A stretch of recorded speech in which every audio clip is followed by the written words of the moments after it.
సరిపోతుంది తప్పితే సుగాలి ప్రీత్ కేసు ఏమైంది? 30,000 మంది ఆడపిల్లల్ని ఇంటికి తెస్తా అన్నారు.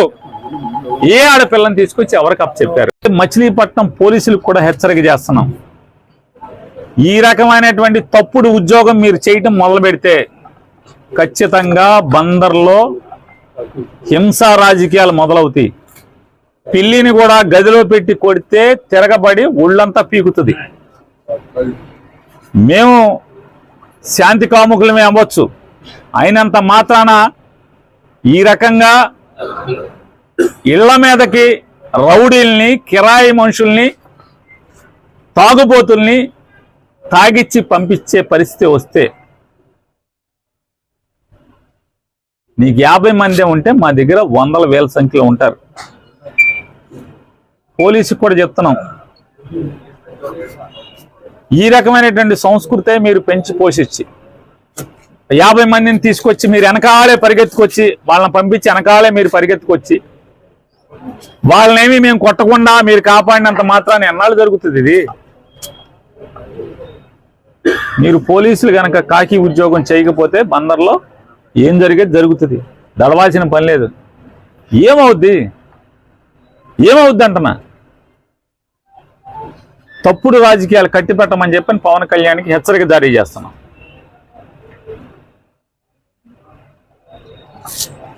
ఎవడు దడిచేవాడు లేడు. ఖచ్చితంగా నీ తప్పుడు రాజకీయాలని, నీ డ్రామాలని, రాజకీయ డ్రామాలని, మొన్నదాకా కులం ఏంటి మతం ఏంటి అని చెప్పి మాట్లాడినవాడు ఇవాళ కాషాయ బట్టలు. కులం అయిపోయింది, కాషాయ బట్టలు. దేనికి కాషాయ బట్టలు? ఎవరిని మోసాలు? కాషాయ బట్టలు ఏంటి, దాని పేరు ఏంటండి, దీక్ష ఏంటి, కింద చెప్పులేంటి, రాజకీయాలు ఏంటి? ఈ సినిమా షూటింగ్లు మళ్ళీ ఈ కాషాయ బట్టలు పీకేసి లోపలేమో అమ్మాయిలతో డ్యాన్స్ చేసి షూటింగ్ చేసి రావటం ఏంటి? ఎవడు కొట్టాడు ఇవన్నీ కూడా? ఎవరు కొట్టారన్న? నిజంగా లడ్డూలో నిజంగా మలినాలు తప్పు జరుగుంటే ఈ నాళ్ళు ఈ డ్రామాలు ఎందుకు మీరు అంటున్నా? మీ ప్రభుత్వం ఉండగానే కదా నూనె వచ్చింది, ఆ నెయ్యి వచ్చింది.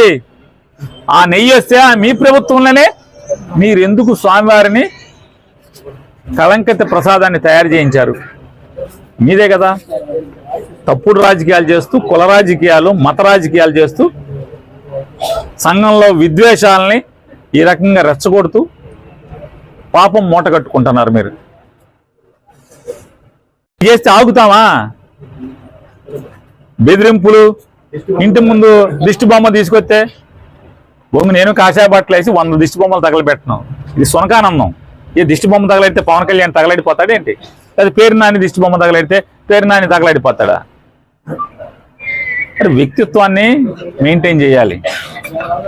అంతేగాని పోతి పేరంటాల్లాగా మెట్లకి పసుపు కుంకాలు రాసుకుంటే ఏమవదు. పోతి పేరంటాలు అంటారు పల్లెటూళ్ళలో, గ్రామాల్లో పోతి పేరంటాలు అంటారు.